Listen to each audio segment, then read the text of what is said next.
Hello, romantics.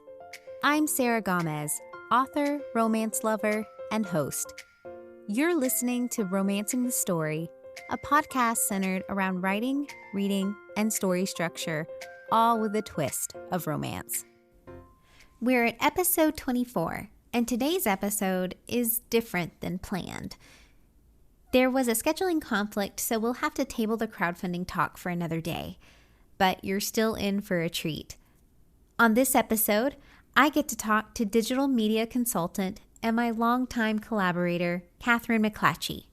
We discuss authorpreneurs and approaching your writing as a business. Let's jump right in, shall we? Welcome, writer, speaker, social media consultant, and most importantly, friend of the podcast, Kathryn McClatchy. Yay! I like the friend of the podcast the best. Thank you, Sarah. That's the most important one. That is the biggest part of the banner. Yeah, because I'm at that age. If you're not having fun doing the thing and you're not building relationships, kind of what's the point of killing yourself to do all the other things?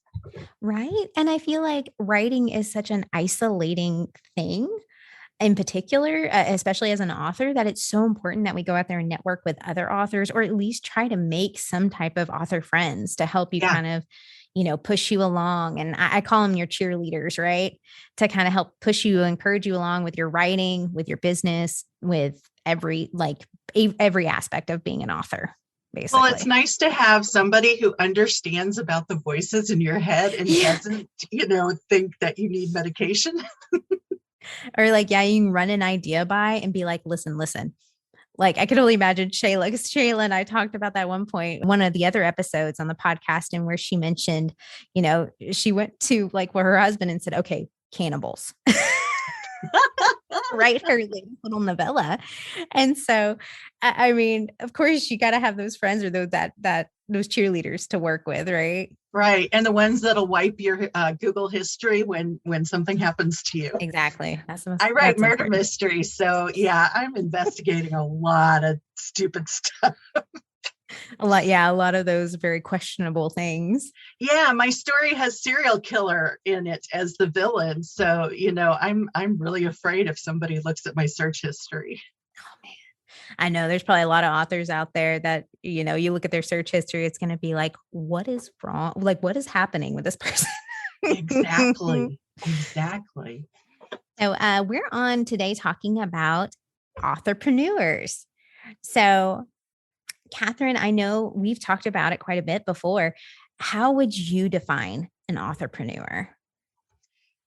Oh, what a great question. Okay. So I'm sure somewhere there's a legit definition, but I'm not looking at it at the moment. I didn't Google that, but I think a lot of authors think that their job is to write the stories, and they don't realize that by being an author in today's publishing climate, whether you're indie or traditionally published, you are actually a solopreneur business owner. And it's the entrepreneurial spirit that you need to be thinking about in conjunction with your creative heart. So if you put authors and entrepreneurs together, you get authorpreneurs. And the way we do business as an authorpreneur is slightly different than what a straight up entrepreneur does. So I don't think entrepreneur is the definition that fits most of us. Right.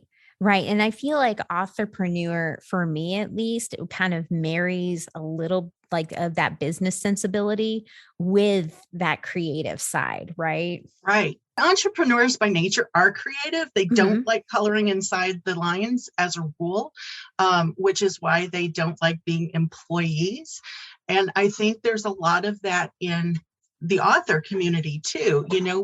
We're trying to tell new stories in new ways. And then now to market those stories, we really have to think outside the box to get those stories in the hands of our ideal readers. Right. And I think sometimes there's a little bit of a disassociation there, because I think when people think authorpreneur, they think really big, like the big names and things like that. Right. Like, I don't think to be The an big author. names have a team of people doing the stuff for them. Exactly. They have a huge amount of people who are all doing the things already and who are experts in their fields to do those things. Authorpreneurs, I think, are just as successful if they can find a niche, like their particular niche that works well for them. A lot of authors maybe miss that mark because they get a little intimidated by the word authorpreneur, and also because they think it's like feast or famine, right? It's either you're a really big one or you're kind of not at all. And the statistics show that most authors are in that middle line. So, the majority of us, we start out feast, famine, but then there's a lot of working writers that are making a decent little living, but they're the ones who have also figured out how to do the marketing, how to do the advertising, how to do the bookkeeping, or they're wise enough to delegate that to somebody who can do it for them. And that kind of leads into kind of another point. So, like, why is it important to kind of be an authorpreneur, right? Yeah. Well, it's like any business, if you don't take care of the bookkeeping and keep your checkbook straight, how do you know if this is a good use of your time? I mean, if you're writing as a hobby or you're writing for therapy, both extremely valid reasons to write. But if you're trying to sell books, there's tax issues to deal with. There's checking account issues to deal with. You need to make sure you're not putting out more money than you're bringing in. You can only take a loss as a writer on your taxes so many years. That's in the US. I'm not speaking to anybody else. But in the US, you're only allowed to be losing business for so long before you can't take those expenses anymore. And a lot of writers, I know, they just think, oh, I'm going out with my writer friends. We can take this, meal off as a deductible, or I'm going to this conference. We can take that as a tax deduction. And in a lot of cases you can, but there's rules to that and you need to be really careful. So I think I've seen a lot of writers who want to do this as a business, as an income, as a side hustle, or hopefully one day replacing their day jobs. It's all doable, but you got to play by the rules of the game. Exactly. And sometimes it's about working smarter, not harder, right? With some of these, as an authorpreneur, I think in particular, because you're right, there's a lot of mid-list authors and there's a lot of other people out there who are doing similar things. So you just got to find the niche that works for you so you can grow that business. And I think as a writer, I come from a business background and a corporate background. And a lot of the disciplines I learned about project management totally apply to my writing. I organize my work in progress on an Asana board. This is what I'm doing. This is what I need to do. I'm researching these characters. I'm researching this setting. I'm doing this on my newsletter. I'm doing this with my or local group. So there's so many different aspects if you want to be a serious writer who's looking at earning an income of any level. Yeah. And I think you bring up a great point because I think that's a good way to kind of correlate. Like, if you're plotting a book, why wouldn't you plot out your business to a certain degree, or at least the trajectory of what you want to do with your book? Like, I want to put it on sale here. Here's where I want to make sure I'm trying to gain traction, places like that, things like that. And for those that are looking at being traditionally published who think this doesn't apply to them, a lot of agents and a lot of publishers want to see your marketing plan before they even accept you as a client. So I think it's a disservice to the writing community when you say, oh, I'm going to be traditionally published, so the publisher will take care of the marketing. Yeah, no, that's not how it works anymore. I remember back a couple of years ago when we were working together with a nonprofit for writers specifically, we had talked to a writer who her book had been bought by a traditionally published company, and then it didn't do what they expected. So they kind of just dropped it, and they didn't put hardly any marketing behind it.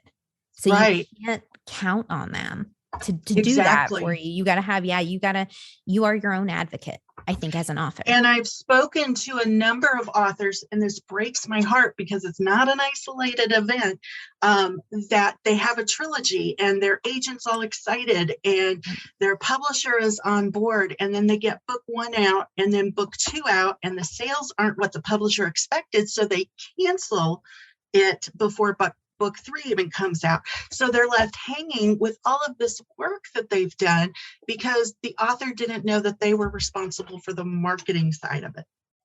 Exactly.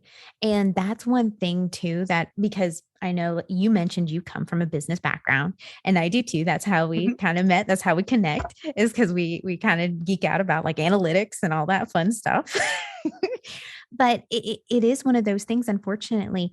If you love an author, be sure to buy their books, be sure to leave reviews. And as an author, it's important to ask. Don't be afraid to ask for those things. You have to train your readers what you need them to do, because a lot of the readers think, I read the book, I enjoy the book, I move on to the next book. And they don't realize that in the changing publishing industry, if they're not liking and following you on social media, if they're not liking and following you on Goodreads or Amazon or BookBub and leaving those reviews, those are the things that the agents, the editors, the publishers are looking at to determine whether or not they should take a gamble on publishing your next book.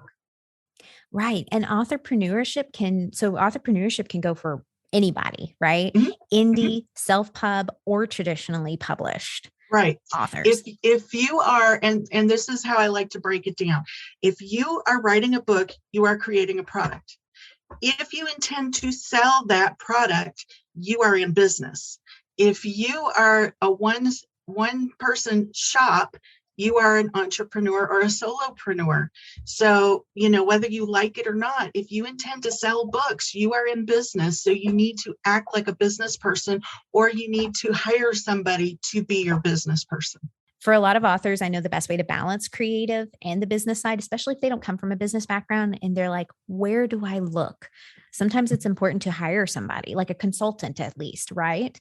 To talk with them. To hire or to, collaborate. And I think that's how I got started, because I was hanging out with authors who were blown away by the marketing side of it, which came intuitively to me, but I was struggling in another area of writing. So I would trade out, you edit my book, I'll market yours, and because those are both important tasks that you want somebody who knows what they're doing to do for you.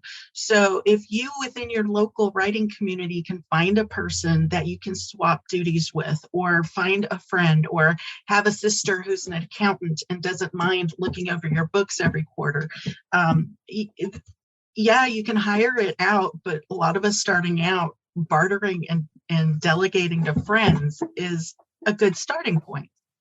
And a lot of how I've learned is kind of the same with you, is either collaborating with people or learning, like going to free classes from what they and hearing what people had to say as far as like different parts of the craft and or business.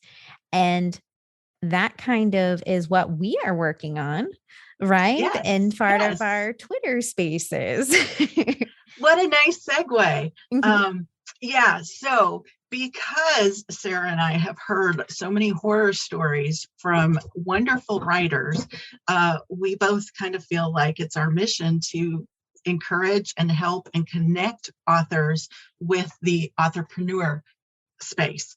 So we have created our Twitter spaces called #AuthorpreneurSpace, and we're getting online just for 30 minutes every Tuesday at 1 p.m. Central, and talking about different aspects of the book business, because it's the business side of writing that a lot of authors don't even consider until they're too far down the rabbit hole. Right. And we get kind of into the niche pieces of the marketing so that people don't feel overwhelmed. Because I know sometimes when you say marketing, especially if you don't come from a business background, some people just want to curl up and cry and just be like, no, I don't want to do that. I just want to write. Yeah, but marketing starts with your newsletter, starts with a blog, starts with a podcast or a YouTube, or there's little things that you can do and get comfortable with them. before you look at the big, oh my God, I have to market this. Exactly. So that's one of my passions, is breaking it down and making it accessible, and also helping authors know what to do at what stage of the writing process. Because if you wait until the book launches, it's too late to come up with a marketing plan. Right. And that's kind of what we talk in detail on the Twitter spaces, is more demystifying, right? Mm-hmm. That whole Mm-hmm. process, and kind of prepping you for when you do want to launch that book, and maybe even what to do with your backlist if you haven't Right. before. Like, you're going to get your most lift whenever you do launch your book, like right before and as you're launching. So you Mm-hmm. definitely want to prep for that. But there are Mm-hmm. things you can do for your backlist if you're like, I've already launched my books. I don't have another one in the can for a while. So, what can I do in the meantime? Be sure to tune in on Twitter Spaces like every Tuesday at 1 p.m. Central Time. And you'll kind of catch a glimpse of what we got for the topic for the day, right? To help with the marketing. So yeah, and every week we're talking about a different subsection. So we're not going to inundate you with all the information. And those Twitter spaces are recorded. So if you can't make it at that time, it's really nice that you have 30 days to listen to the recording. And you can go to Sarah's Twitter or my Twitter to access both of those. And again, part of the fun of having a buddy to collaborate with is having somebody to bounce these ideas off of, and to brainstorm bigger and better ideas, and to learn from. I've learned a lot from Sarah. As a matter of fact, because of her, I am starting my own podcast. So I'm gonna wait a month or two to decide if I should thank her or not for that. But I'm really excited, and that's one of my first episodes. I'm going to be talking with an author who is just celebrating the 25-year anniversary of her first book launch, and as she's getting ready to launch her latest book, and she's an international best-selling author, and we're going to talk all about launches. So my tagline for Authorpreneur Unleashed is demystifying the business of writing. So if your listeners, I don't want to steal your audience, but I think your podcast and my podcast will very much dovetail each other and support each other. Absolutely. And I think that's a great way to approach the authorpreneur process, kind of learning from seeing what other people do. Mm-hmm. Right. And kind of, Absolutely. and talking to them. And like, I've had just a whole bunch of fun sharing with you all my, like, everything I've learned from the podcast so far, what's worked, what hasn't, and how to kind of play in the same sandbox. Right. And it's a big sandbox, It is. And one of the things I love about the author community is how collaborative it is. I mean, yeah, there's like only 8 plot lines in the universe, and we're all telling our stories in different ways, but they're honestly the same stories to a large degree. And I think that needs to be considered with the business of writing too. We're each doing it a little bit differently, and we need to learn from what works and what doesn't work for each other. And right. And our audiences, I think, are very complimentary, that they would, either love to listen to both, or like maybe listen to certain ones with like your podcast, maybe certain ones with mine, because they might take away something different. Right. And the thing I've noticed as I'm listening to podcasts, one of the podcasters I listen to has like over 400 episodes listed. And I've gotten to the point I don't necessarily listen to her latest release. I go pick and choose. I need to know this week. I have a question about this. Let's scroll down and see, when did she talk about that and what can I learn? So I'm hoping that, if an author is trying to figure out how to start a newsletter or a podcast or whatever, they'll listen to both of us on the topics. And that's a great point too, especially if you're an authorpreneur, because I know a lot of times a lot of authorpreneurs are very thirsty for knowledge, right? And they're like, okay, so how do I get this off the ground? I've been learning to curate kind of what I listen to, what I'm reading, and kind of all putting them all in the same, kind of dumping them in the same folder. Okay. Yeah. I want to learn about this for newsletters. I want to learn about this for social media. I want to learn for this for the podcast. So I think it's that's a really great way too, to help learn more about becoming an authorpreneur and kind of finding what works for you. Well, I think both the authorpreneur side, but also the craft side. I mean, there's just so much information out there, and you need to figure out, number one, what exactly you need to learn at this season of your career, and then figure out who you learn best from, because you and I can talk to the same people, and one of us it's going to click with, and the other is going to be scratching their head just because we explain things maybe a little bit differently or use different analogies in the explanation. Exactly. And maybe, right now I don't need to know about like newsletters, but like maybe I want to learn more about audio recording for the podcast to make the sound better or something like that, and sometimes the things that are being put out, we don't have to read all of them or do all of them right now. Right. But it's important to kind of go through and find the ones that work for you, that you're like, okay, right now, here's what I need to know as far as like my marketing plan, right? I need to learn this 3 months ahead of time since I know I'm 3 months out, or I'm going to do a big Christmas launch. Oh, yeah. Yeah. And it goes the same way with reading. There was a conversation on Twitter this morning asking, when do you give up on a book? How far do you read before you say this isn't for me? And I have a 10% rule. And when I was teaching, I told my students, if you read 10% of the assigned book and you're still not into it or not gelling with it, explain to me why, and then I'll give you an alternate assignment. Because there's so much great literature out there. You don't want to spend time reading something that you're not loving.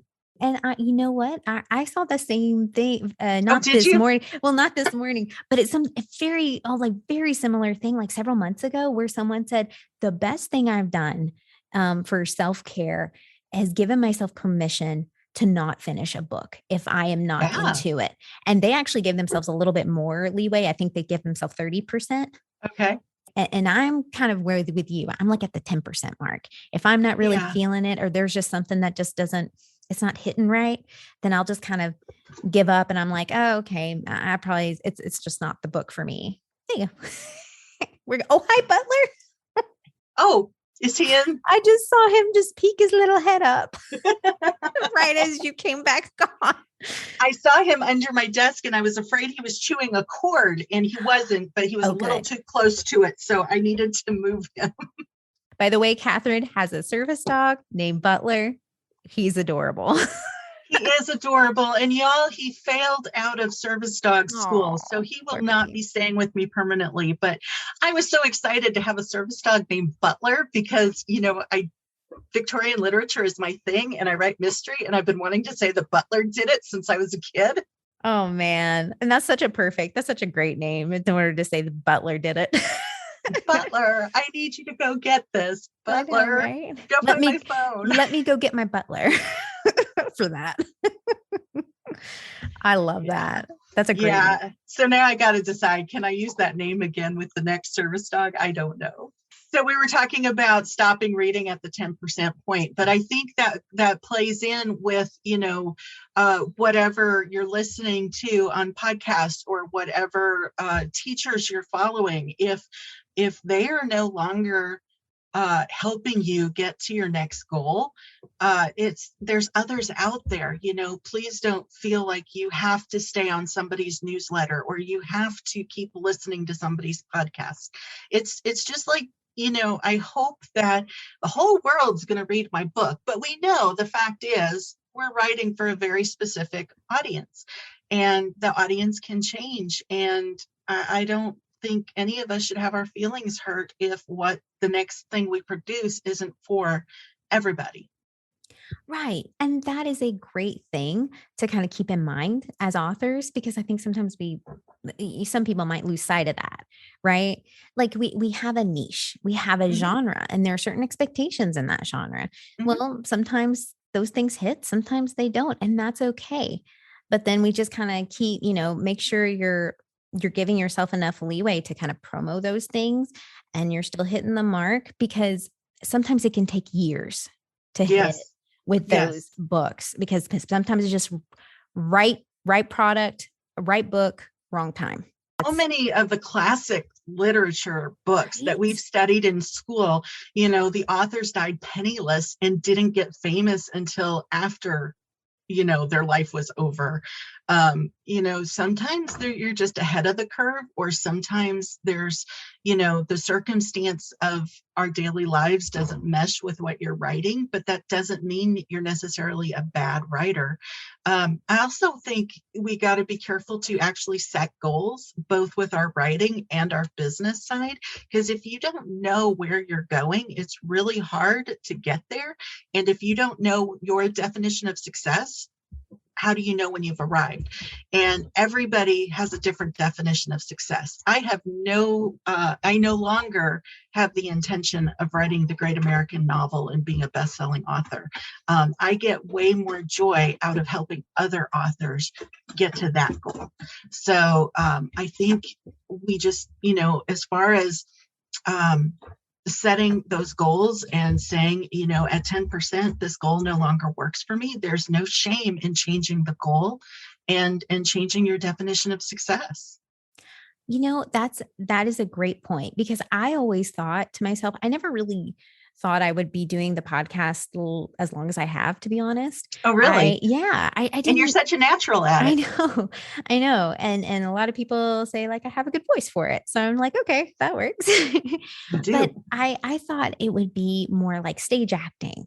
Like that's what I tried to do for a long time. And being a young adult writer is actually what my first genre was that I really was trying to make a name in. But then I ended up, like you said, things weren't quite hitting right and it didn't feel right. So I ended up pivoting and my goals changed. My goals have changed.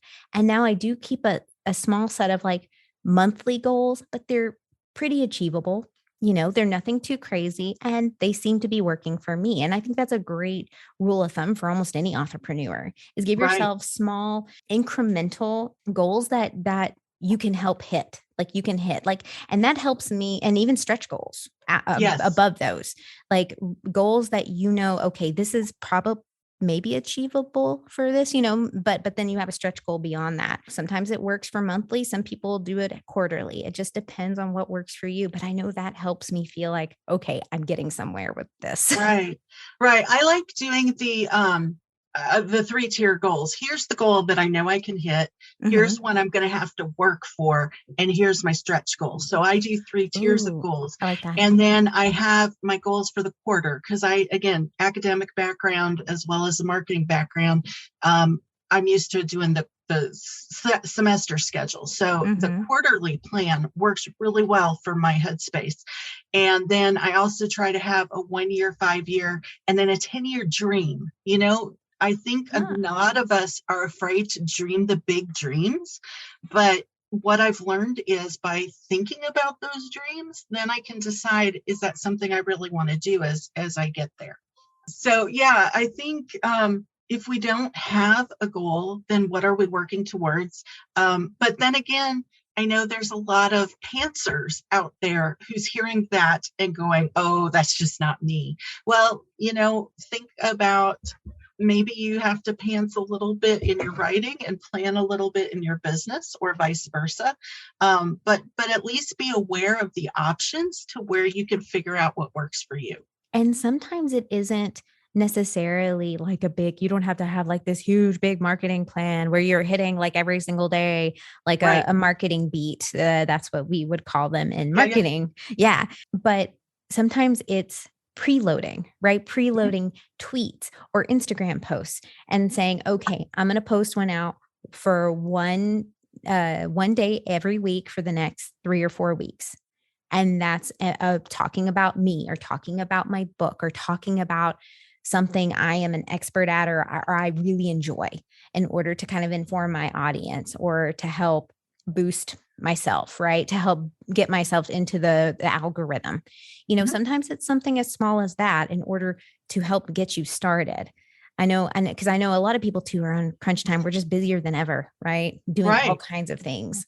And that's another thing, if you don't have the options of what you should be doing or what you want to be doing, then it's much easier to fritter away that time and not get anything accomplished. Exactly. And that applies both to your writing as an author, as well as to the business side. If I front load all of my content for the month, I have a content calendar. I look at the dates. I'm going to launch this. I've been doing this in my group. I'm doing this on Twitter Spaces, whatever.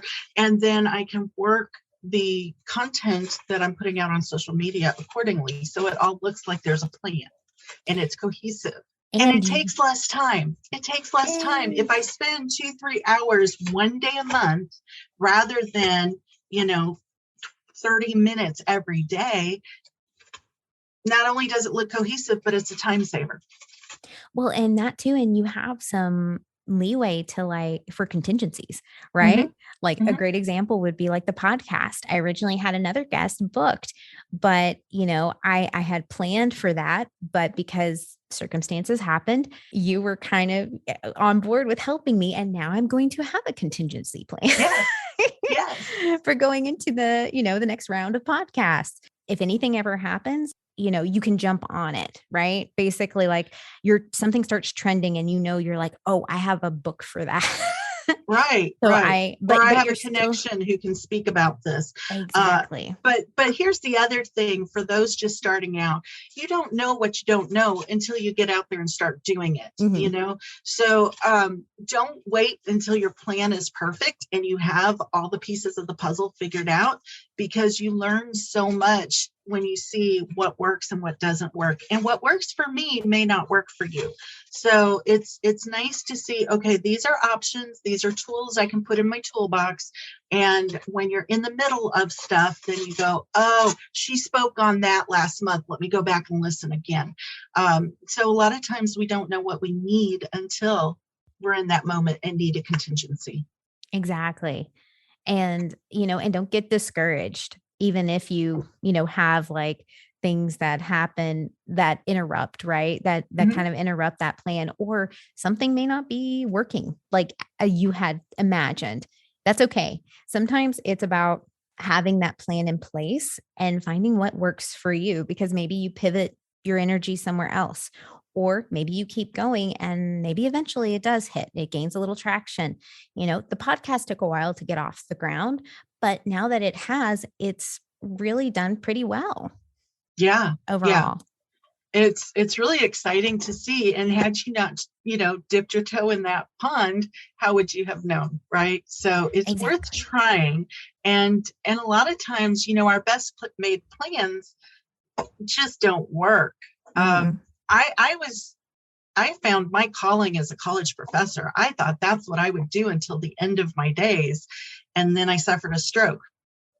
And the plans changed, you got to figure out what works with you in this season of life with these circumstances. And I think the story of my life has been, I make plans and God says, oh, watch this. I know, right? And God laughs. Yeah. How that saying goes. If I ever write an autobiography, that's going to be the title. Kathryn planned and God laughed. I love that you bring that point up too, because sometimes, we see the trajectory of our friends and we have something in our mind that, okay, we're going to do that.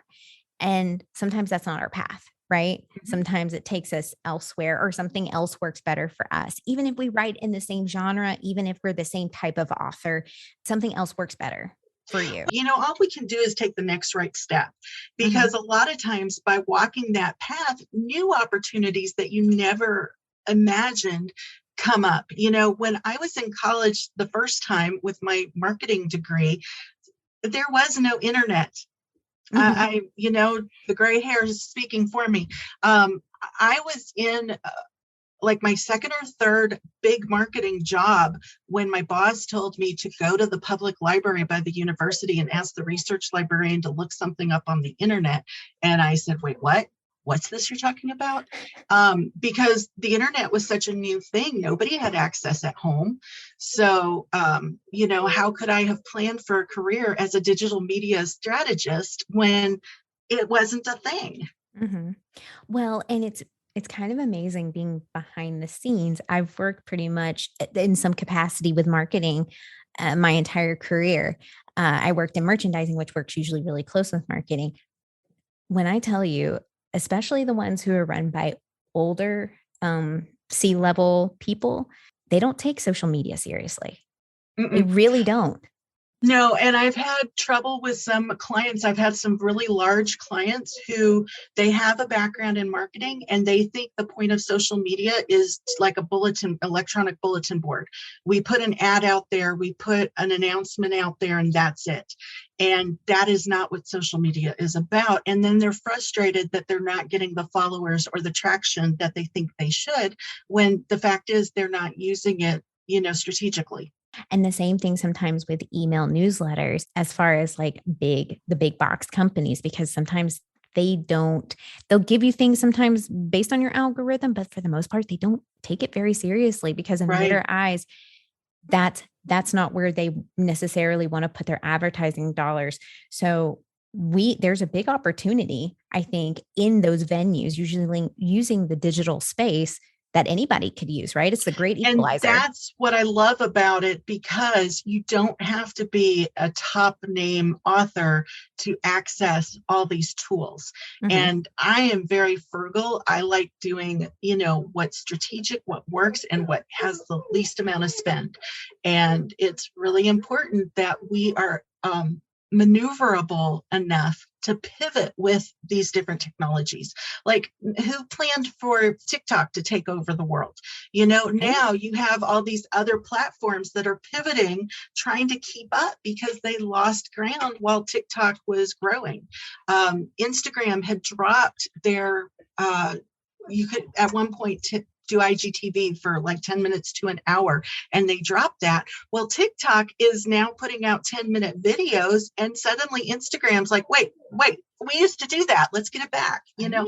So because we're individually working and we're able to pivot, I think we're much more flexible than some of those big corporations or big authors. And you bring up a great point. It's never been a better or easier time to be an entrepreneur than right now, because there is so much ground out here in the digital space. Mm-hmm. And we have all these tools at our disposal that we can use, a lot of them for free on the internet. Yes. I think if you're willing to do some homework and do some research and figure out best practices, which honestly change every 6 months, you can go far. Or you can follow somebody like Sarah or myself who's keeping up with these changes in technologies. And we're happy to coach and take the team along. So I love teaching. I really, that is my number one calling, even more than writing, even more than marketing. I love teaching. So if I can teach writers about marketing, that's a trifecta for me. That's just my happy place. Yeah. And I love kind of, bouncing ideas for marketing off of, because it can be very creative in its own right. I love like talking about, okay, what might work for you, especially for your type of book or your type of genre that you want to work with. And that's really important too. Don't forget to maybe follow the leaders of your genre to kind of see what they're doing, because a lot of times you can get great ideas from them as well. Not only following the leaders of your genre, but also being careful who you are following. It breaks my heart when I see authors who are following these influencers with millions of people, and they don't understand that being an influencer is not the same as converting to book sales.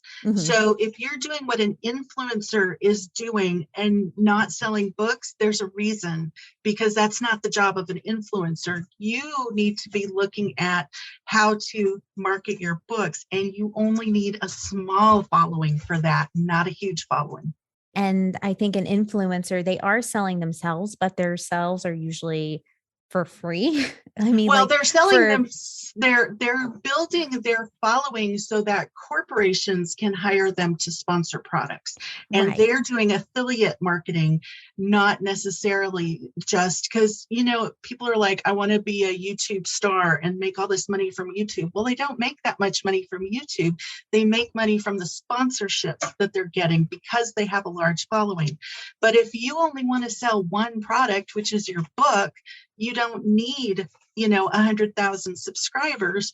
You need 100 to 1,000 that are going to be evangelists for your book and share it with the book clubs and help you market your one book. So it's just different strategy. And I think that's where a lot of authors get confused because they don't know the difference. And a lot of times it's like that mid-tier we were talking about, like those influencers have millions of followers. You might be starting from a smaller pool and your readers might be a smaller selection, a smaller niche. So you definitely want to make sure you're kind of going where they go and kind of tailoring yourself to your audience. Yes and no. So the caveat to that is if you're John Grisham, you don't have to do social media. I mean, everybody knows who you are because you're in all the airport bookstores, right? Nora Roberts doesn't have to do social media because everybody knows who she is and what she writes. So I think following the big authors in your genre is always wise, but make sure you're looking at where they are and how it's different from where you are and, how long it took them to get to that point. So maybe too, it's a good idea to follow authors you enjoy that are really doing a great job at like, they've kind of carved out their niche. There are several authors that I'm just like, I love what they've done and they have a great following. They seem to have a really, they've made this a career and that's what I want for myself. Yes. So that's the person I kind of want to follow. Yes. Yeah. And in every genre, you have folks that are doing really interesting and new things. And they're using their marketing to tell a story too. So they're telling the story of their author journey. They're telling a story of what inspires them to write what they're writing. They're telling a story of, this is what my writing life looks like and my opportunities that I've gotten because I'm a writer. So I think we're uniquely set. If you're interested in doing your marketing as part of your storytelling, you need to read Donald Miller's book, Building a Story Brand by Donald Miller. A Story Brand. So, talks about the changes in how we market from back when I was in school in the 80s to now. Hard sales just aren't going to sway your followers, right? They're following you because they want to hear a story. So use your marketing as part of your storytelling. And as authors, we should be rock stars at this type of marketing. And I like that we had kind of chatted about it on one of our Twitter spaces recently, was you mentioned also the importance of continuing to promo and give longevity to your backlist. Yes. Because I think a lot of people will drop their book and they feel like, well, it didn't do like gangbusters right out the gate. So they kind of forget about it or they let it fall to the wayside. So, and I feel like that's important because sometimes I'm discovering new authors all the time and I want to read everything they have. As soon as I find someone I really like and I'm like, oh my gosh, I love this book. I want to go read everything they got. Right. And your backlist lives long after you stop writing. So I don't know if it's, I think there's authors who don't know that they can keep promoting their backlist, but I think there's other authors that are like, okay, I wrote the book, I revised the book, I edited the book, I promoted the book, I'm done with the book. But okay, take a breath, but come back and remember that's still viable income and passive income because you've already done the hard work. So let it keep selling. Exactly. And don't forget to, continue to introduce it to readers because maybe they've already read the book, but then it might end up in the feed or recommended to someone else who's new to your work. It's a great rule of thumb as well. I read Things Fall Apart by Shibi. What's his first name? It's an African writer. And I read it in college. And that was 20 something years ago. And it just came back up in a conversation this morning. And I'm like, oh, I need to go read that again. And lo and behold, I learned he had written 2 other books that I didn't know about back in the day. So I'm planning on going and reading those. And again, I don't even know if the man's still alive. I mean, these books, we create these book babies and send them out into the world, and they take on lives of their own. And I think we do them a disservice if we think that they have an expiration date as soon as we start working on the next project. Be sure if you're, creating yourself as an authorpreneur, you're starting your journey as an authorpreneur, make sure you're working not only on the books you are going to launch in the future, but also your backlist. Mm-hmm. Where can people follow you, and how can they connect? Oh, I'm so glad you asked. You can find me on most of the more popular social media platforms as either at KM McClatchy or as Kathryn McClatchy. If you go to any place you find me and click on the link in the bio, you will see all my social media links as well as my website and my newsletter. Thanks so much to Kathryn for being on the podcast again. You might have recognized her voice as she was on an earlier episode of the podcast, number 11, about author productivity. If you hadn't had the chance, give it a listen as well. I always learn something new and interesting after talking with her. Kathryn is part of an anthology called Next Chapters Unleashed. Link is in the show notes if you're interested in checking it out. She also runs an amazing and encouraging community of authorpreneurs in Unleashing the Next Chapter on Facebook. I have linked all her socials and websites in the show notes below. As always, be safe, stay well, and keep writing. Bye!